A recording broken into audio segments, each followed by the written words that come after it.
Bonjour à vous et bienvenue sur la chaîne Histoire vraie de crime. Aujourd'hui, je suis ravie de vous proposer un récit qui, je l'espère, retiendra toute votre attention. Nous allons plonger dans l'histoire d'une disparition survenue le 11 mai 2021 dans un quartier huppé de Greenwich, dans l'État du Connecticut, aux États-Unis. Ce quartier, réputé pour sa tranquillité et son haut niveau de vie, a pourtant été témoin d'un événement tragique.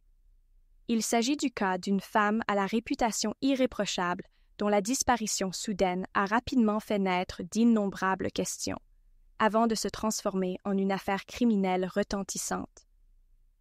L'apparence parfaite de cette famille, habitant une magnifique demeure, cachait une réalité plus sombre qu'aucun voisin n'aurait pu imaginer. Avant que nous n'entrions dans le vif du sujet, j'aimerais juste vous demander, de mon point de vue de femme passionnée de récits criminels, de bien vouloir soutenir cette chaîne avec un petit « j'aime » et en vous abonnant, si ce n'est pas déjà fait. La personne qui a tragiquement perdu la vie dans cette affaire portait le nom de Julia Whitmore, une quadragénaire de 44 ans, issue d'une famille plutôt aisée. Tout le monde, dans le quartier, parlait d'elle comme d'une épouse et mère dévouée, élégante, toujours souriante, investie dans des activités caritatives. Elle semblait irréprochable aux yeux des habitants de la communauté, habitués à la voir courir tous les matins dans les rues arborées ou publier des photos de ses actions bénévoles sur ses réseaux sociaux. Son époux, Nate Whitmore, était de 6 ans son aîné, un homme d'affaires de 48 ans, athlétique et sûr de lui. Il avait fondé et dirigeait une entreprise florissante de marketing. Ensemble, ils formaient un couple envié, dont la présence rehaussait l'image déjà huppée de ce quartier cossu. De leur union était née Hailey, jeune fille de 16 ans à la beauté reconnue, grande influenceuse sur les réseaux sociaux. Hailey, avec ses cheveux blonds clairs tombant sur ses épaules et ses yeux verts perçants, attirait la curiosité et la fascination d'un grand nombre de personnes, si bien que ses comptes en ligne comptaient des centaines de milliers de suiveurs. Au sein du voisinage, on pensait qu'elle menait une vie de rêve, entre séances de photos, collaborations avec des marques de cosmétiques et sorties estudiantines avec quelques amis de son âge. Pourtant, derrière les images idylliques et les sourires de façade, se tramait une dynamique familiale fort différente. Quelques jours avant ce funeste 11 mai, Julia paraissait plus discrète qu'à l'accoutumée. Selon l'observation d'une voisine, elle s'était mise à pratiquer son jogging tôt le matin, au point de quitter sa maison dès l'aube. D'ordinaire, Julia était plutôt du genre à planifier ses courses un peu plus tard, dans la matinée, après avoir pris un café léger. On ne s'expliquait pas trop ce changement, si ce n'est l'idée qu'elle cherchait peut-être à échapper à la routine domestique, à prendre l'air pour clarifier ses pensées, ou simplement à se maintenir en forme après des mois de pandémie qui avaient ébranlé le monde entier. C'est dans ce contexte que, selon la déclaration officielle de son époux, elle serait partie courir à l'aube le 11 mai, sans jamais revenir. Lorsque cette nouvelle se répandit, plusieurs résidents se portèrent volontaires pour participer à des recherches autour des sentiers de randonnée, des forêts bordant la ville et près des plans d'eau alentour. L'époux, le regard triste, la voix chevrotante, s'adressa aux médias locaux pour demander l'aide de toute la communauté. Sa femme, selon ses dires, n'aurait jamais envisagé de disparaître. Elle était trop impliquée dans la vie de leur fille, trop attachée à sa maison. Mais très vite, quelques doutes virent le jour. Les autorités, alertées par l'incohérence de certains détails, entamèrent une investigation méthodique. L'idée d'une simple disparition volontaire s'effondra lorsqu'on découvrit, près du lac local, la sacoche de Julia. Selon les enquêteurs, l'objet semblait avoir été déposé là à la hâte, comme s'il avait été jeté depuis un véhicule. Son téléphone, éteint, reposait tout près. Dans la sacoche, on retrouva des clés de voiture, un porte-cartes et des papiers personnels. Or, il n'y avait aucune trace de lutte dans cette zone précise, aucune empreinte, rien qui suggérât un enlèvement brutal. Ce point jeta le trouble dans l'enquête, et la police commença à se demander si cette mise en scène ne cachait pas une intention de brouiller les pistes. À ce moment crucial, l'époux devint la première personne placée sous la loupe. Il n'était pas inhabituel, dans des affaires de disparition ou d'homicide conjugal, que le partenaire soit le premier suspect. Cependant, les enquêteurs, en examinant la vie privée du couple, furent stupéfaits de réaliser à quel point le foyer Whitmore s'éloignait de l'image idyllique qu'il projetait sur la scène publique. D'après des témoignages glanés auprès d'amis de la famille, de connaissances professionnelles et de voisins, il s'avéra que Julia avait parfois des conflits virulents avec Nate au sujet de leur fille. Hayley, d'apparence joyeuse et insouciante sur ses plateformes en ligne, subissait en réalité, selon ses rumeurs, une pression intense pour maintenir et développer sa notoriété virtuelle. Son père, très friand d'opportunités commerciales, aurait fait de la carrière de sa fille un pilier financier non négligeable. Certains habitants rapportèrent que la jeune fille n'était plus aussi sociable au lycée, qu'elle paraissait fatiguée ou stressée. Les professeurs, interrogés par les enquêteurs, confessèrent que Hayley n'assistait parfois pas aux cours, trop occupée par les shootings photos et les événements sponsorisés. La mère, quant à elle, officiait en coulisses comme une sorte d'assistante ou d'agent de sa propre fille, veillant à chaque détail de son contenu, négociant avec des marques pour un placement de produits. On racontait que la majeure partie des revenus générés par ces collaborations revenait directement dans les comptes d'épargne familiaux, alimentant le train de vie haut de gamme de la maison Whitmore.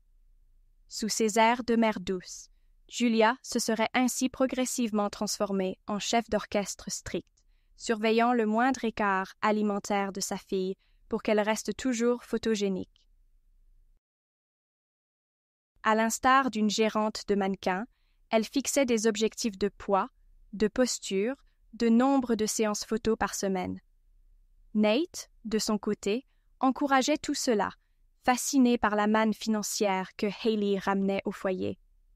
Il agissait en homme d'affaires opportuniste, assuré de pouvoir tirer profit de la notoriété de sa fille, au point de lui imposer un emploi du temps draconien. Hayley subissait un harcèlement moral subtil, dont très peu de personnes externes avaient conscience, hormis quelques proches capables de percevoir ces signaux de détresse. Le matin où Julia ne revint pas de son jogging, la police mena immédiatement des perquisitions dans le domicile familial, cherchant le moindre indice. Chaque pièce était décorée avec goût. Tout semblait orchestré pour maintenir cette image de perfection qui plaisait tant aux gens sur les réseaux. Les photos de famille, alignées sur les murs, montraient Hayley participant à divers événements de charité, parfois vêtue de magnifiques robes. Nate s'affichait tout sourire à côté de sa fille, la main posée sur son épaule comme un symbole d'orgueil paternel. Quant à Julia, elle apparaissait radieuse, semblant jouer le rôle d'une mère exemplaire et attentionnée. Rien, dans ce décor, ne suggérait un drame.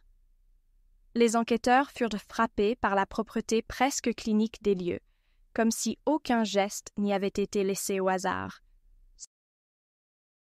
Seuls quelques recoins de la demeure, comme la buanderie ou l'armoire d'un couloir, renfermaient des détails révélateurs. Des traces de griffures sur un vieux sac ou un miroir fissuré. Mais rien de suffisamment évident pour déclarer qu'un crime s'était déroulé là. En outre, le système de sécurité de la maison, avec ses nombreuses caméras, ne recelait aucune trace d'une possible agression. Curieusement, la plupart des enregistrements des caméras extérieures de la semaine du 11 mai étaient manquants, officiellement à cause d'une panne qui aurait affecté le serveur de stockage. Cet incident technique aiguisa évidemment la méfiance des enquêteurs. Lors des premiers interrogatoires, Nate fut dépeint par un membre de l'équipe policière comme un homme soucieux de son image, prêt à répondre avec éloquence, mais parfois sur la défensive lorsqu'il était question des finances familiales. L'enquêtrice principale, une professionnelle méthodique et chevronnée, nota aussi l'attitude particulière de Haley, restée silencieuse ou visiblement nerveuse pendant les questions. Elle avait les yeux cernés, semblait sur le point de s'effondrer sous le poids de l'angoisse. Ce n'était pas l'image confiante et lumineuse que l'on pouvait voir sur ses profils en ligne. Au fil des jours, les inspecteurs trouvèrent d'autres pistes grâce à l'analyse des communications téléphoniques de Julia. Ils découvrirent qu'elle avait échangé des messages insistants avec une personne non identifiée. Dans ce fil de discussion, Julia semblait exprimer son inquiétude sur l'avenir de sa fille. Elle y évoquait des contrats récents, présentés par son époux, qui auraient placé Haley en première ligne d'une campagne publicitaire pour des produits jugés controversés.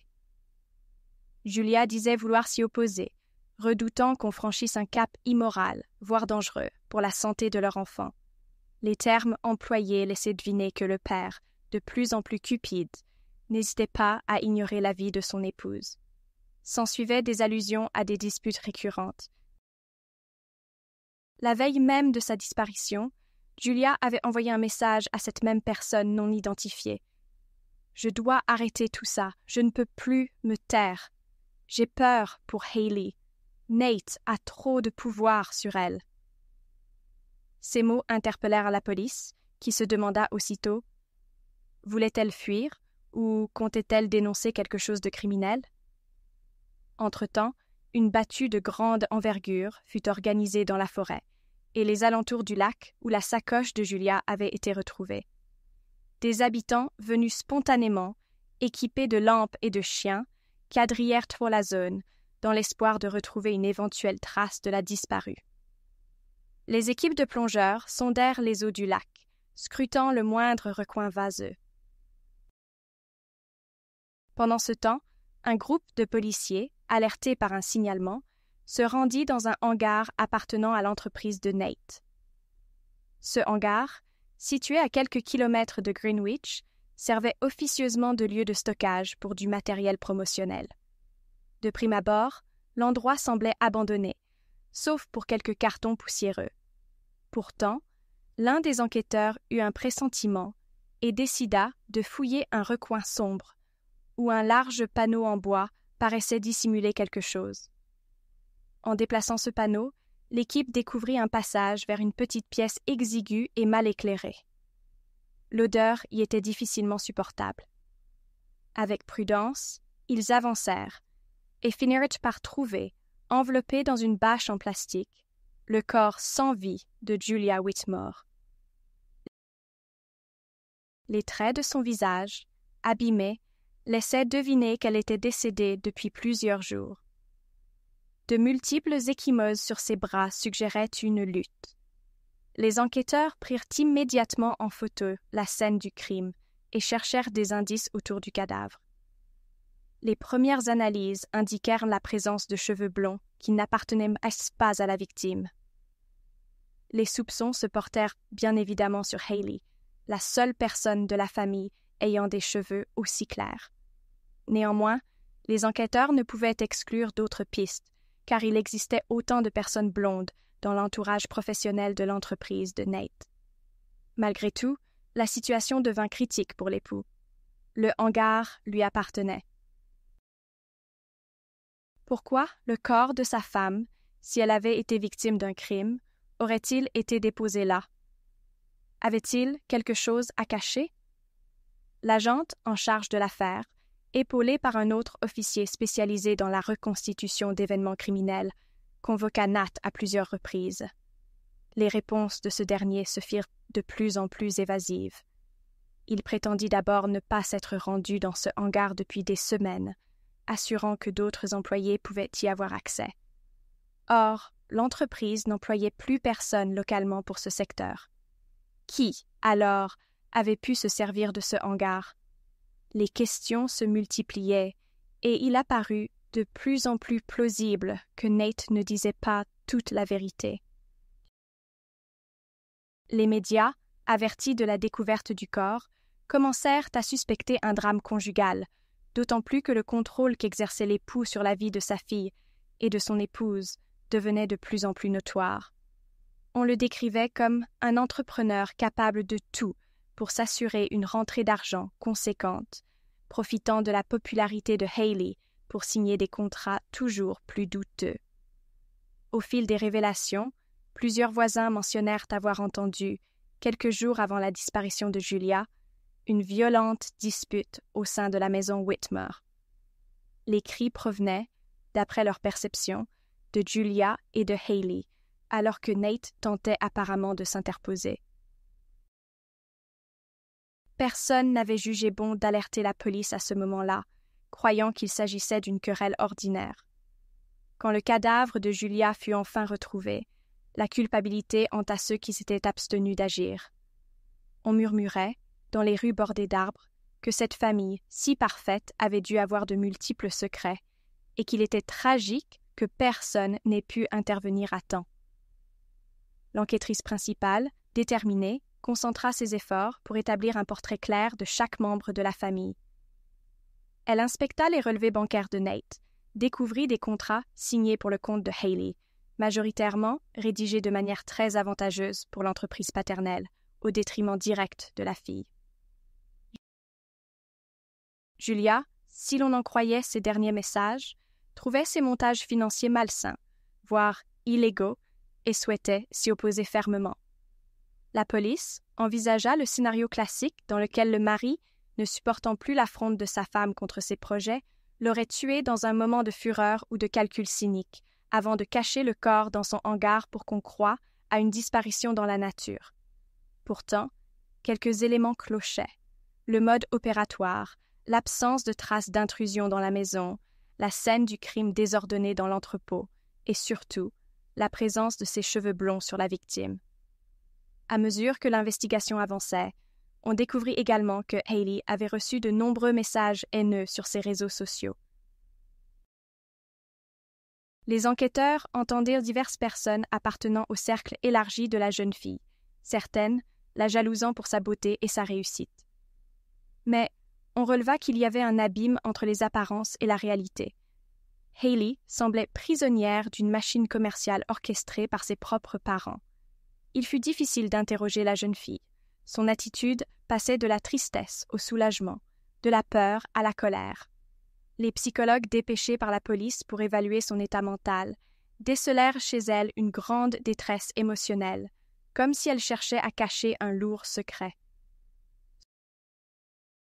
Ce secret, les enquêteurs ne tardèrent pas à le découvrir au détour d'un nouveau témoignage de la part d'une connaissance proche de la famille, une personne se décrivant comme confidente.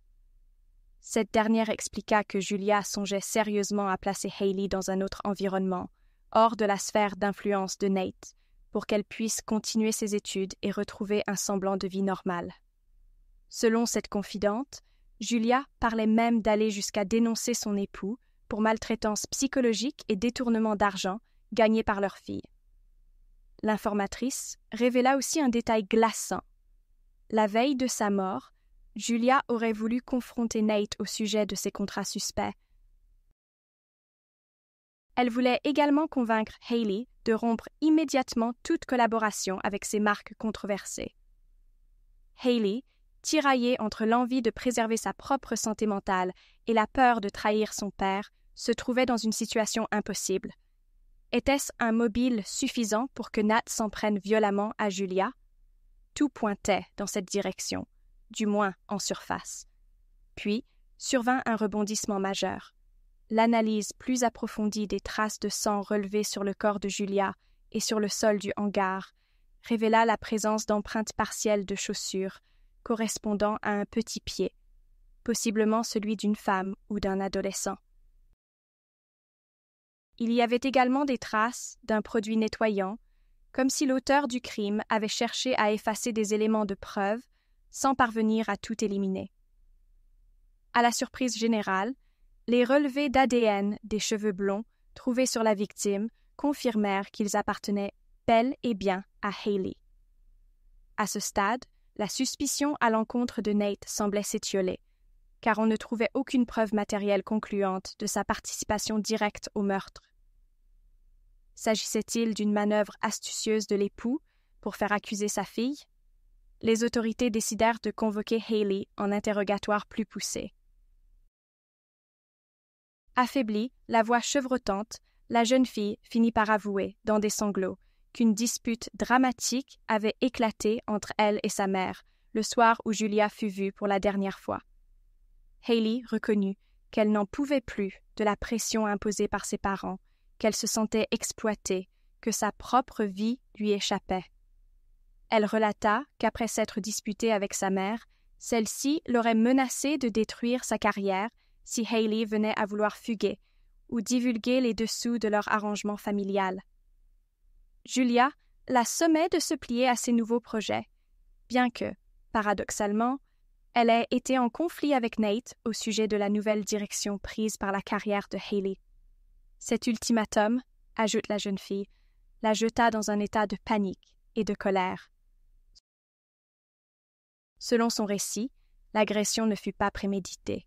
Elle se souvint d'avoir repoussé sa mère avec violence, puis de l'avoir vue chuter contre le rebord d'une table. Sous le choc, Julia se serait cogné la tête brutalement. Paniquée, Hayley aurait tenté de la relever, avant de se rendre compte, épouvantée, que sa mère ne réagissait plus. La jeune fille avoua qu'elle ne savait pas quoi faire, tétanisée par la peur d'être arrêtée, terrifiée à l'idée de la réaction de son père. Nate, selon elle, n'était pas présent dans la pièce à ce moment précis, mais se trouvait peut-être à l'étage, ou bien sorti. Elle ne se souvenait plus clairement. Ce ne fut que bien plus tard que Hayley décida, dans un élan de panique, de transporter le corps avec l'aide de matériel trouvé dans le garage. Elle se rendit dans le hangar de son père, où elle pensait sans doute dissimuler le cadavre temporairement, sans plan clair ni rationnel. Elle expliqua avoir tenté maladroitement de nettoyer quelques traces de sang, laissant inévitablement des indices derrière elle. Dès que cette confession fut couchée sur le papier, la police arrêta Hayley pour meurtre présumé. Cependant, l'enquêtrice principale sentit un malaise chez la jeune fille, comme si cette dernière était à la fois responsable et victime. De multiples éléments suggéraient que Hayley n'avait jamais eu l'intention de tuer sa mère et qu'elle se trouvait depuis longtemps sous l'emprise de ses parents. Les psychiatres engagés par la défense observèrent chez elle des signes de stress post-traumatique et de détresse psychologique sévère. De plus, Nate, même s'il ne fut pas accusé directement du meurtre, restait impliqué dans un système de manipulation et de pression psychologique. Les autorités recensèrent désormais contre lui des chefs d'accusation pour abus de biens sociaux, extorsion et maltraitance à l'égard de sa propre fille. Les enquêteurs remontèrent jusqu'à des contrats léonins qu'il avait fait signer à Hayley, profitant du statut de mineur de la jeune fille pour empocher personnellement de larges sommes. L'affaire prit une dimension médiatique qui dépassa rapidement les frontières de Greenwich. Les réseaux sociaux, initialement fascinés par le quotidien apparemment parfait de la jeune influenceuse, tombèrent des nues en découvrant qu'elle était accusée d'avoir tué sa propre mère. De multiples débats apparurent, tant à la télévision que sur Internet, portant sur la question du bien-être des mineurs exploités par leurs parents sur les plateformes en ligne. Certains témoins anonymes, des agents de mannequins ou d'autres influenceurs, vinrent appuyer la thèse d'une exploitation parentale dans la famille Whitmer, décrivant la pression constante exercée sur Hayley pour générer toujours plus d'argent. On évoqua même, lors d'une émission télévisée, d'autres cas similaires de parents transformés en managers tyranniques, prêts à toutes les compromissions pour maximiser leurs profits grâce à la notoriété de leurs enfants. Lorsque le procès s'ouvrit, le tumulte médiatique atteignit son paroxysme. Les portes du tribunal de la ville, habituellement calmes, furent assaillies de photographes, de reporters et de curieux cherchant à apercevoir cette adolescente devenue le principal protagoniste d'un drame familial. L'accusation déclara qu'aussi terribles que fussent les circonstances, un homicide restait un homicide. Selon le réquisitoire, Haley n'aurait pas agi en légitime défense et aurait eu, après la dispute, le temps de réfléchir avant de passer à l'acte de cacher le corps, trahissant une intention de dissimulation. La défense, de son côté, tenta de peindre Haley comme une jeune fille désespérée, ayant subi depuis longtemps des brimades psychiques et physiques et ayant agi dans un état d'affolement total.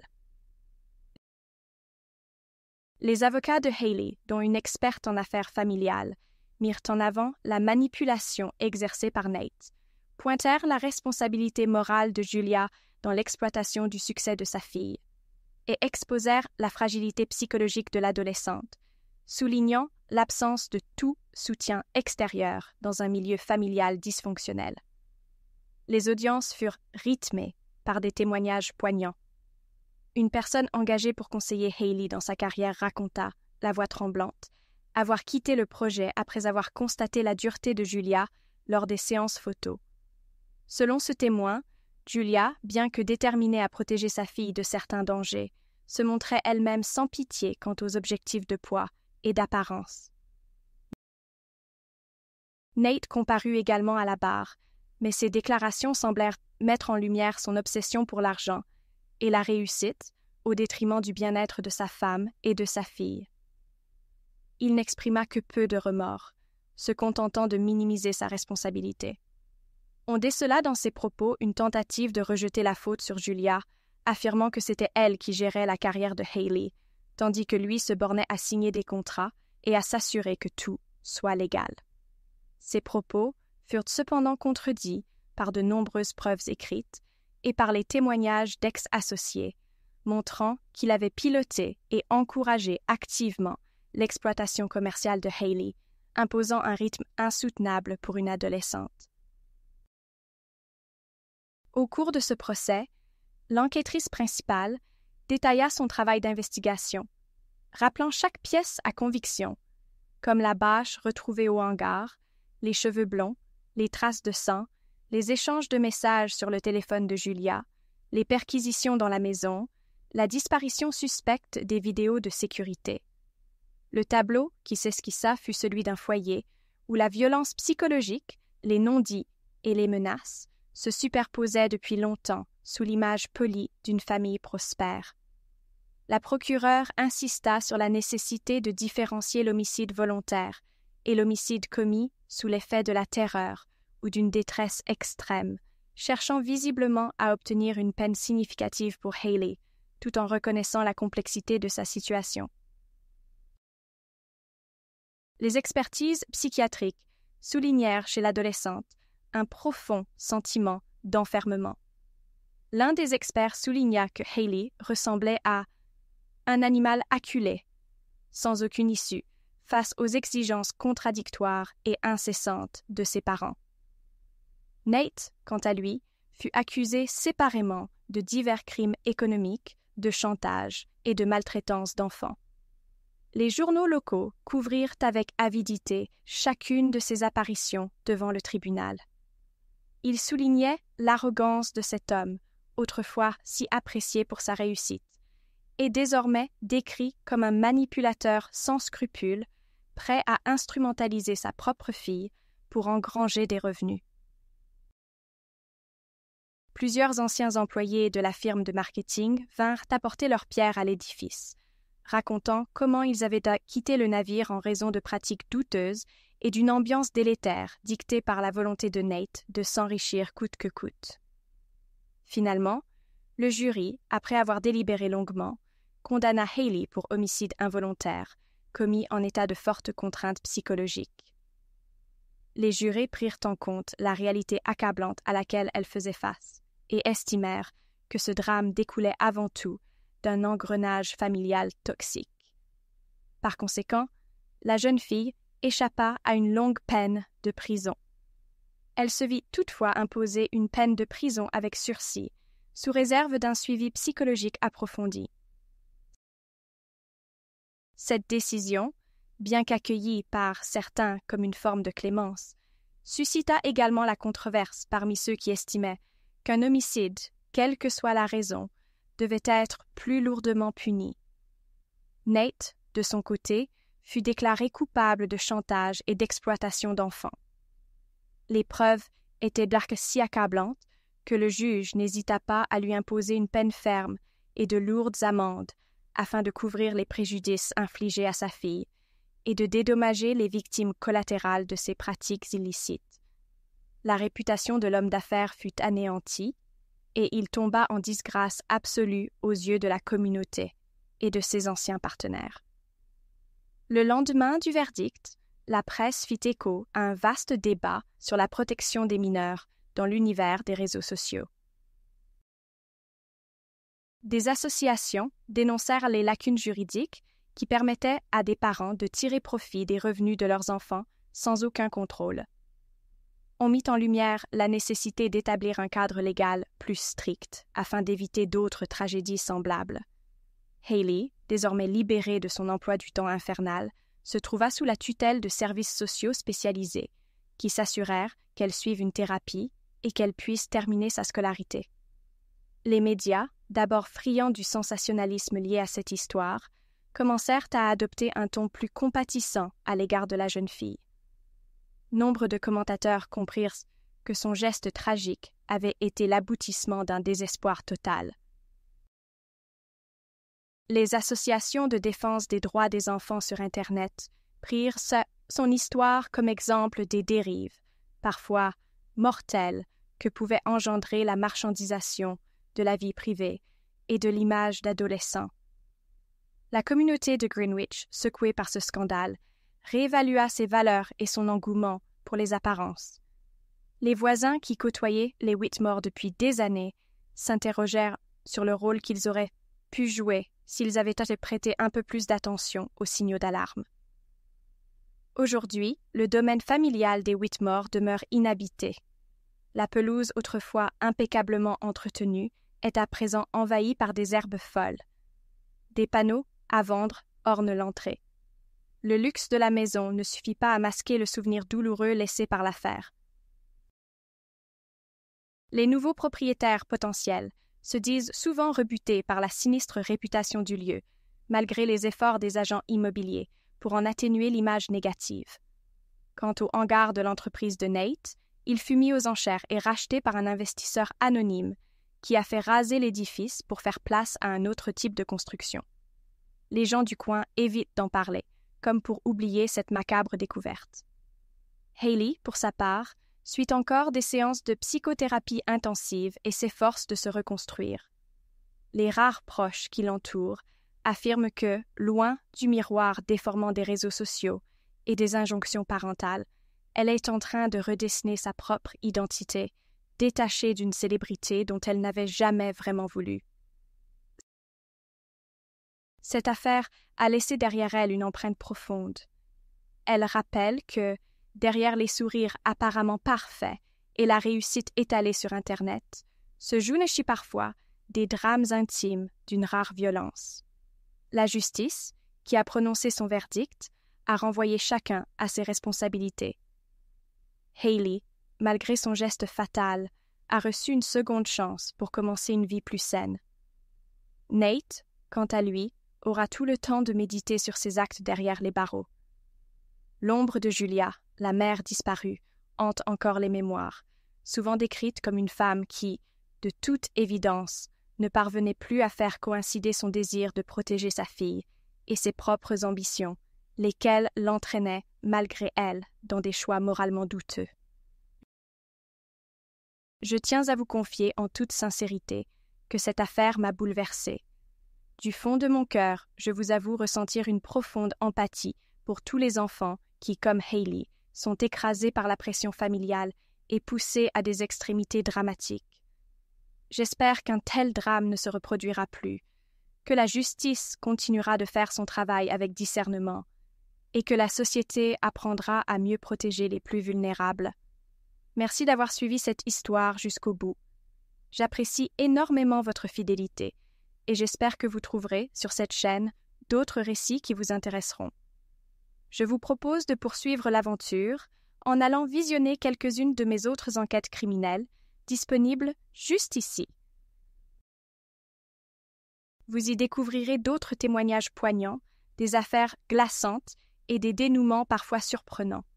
Votre présence me motive à partager toujours plus d'histoires aussi passionnantes qu'intrigantes. J'espère donc vous revoir très bientôt pour de nouveaux récits. Prenez soin de vous.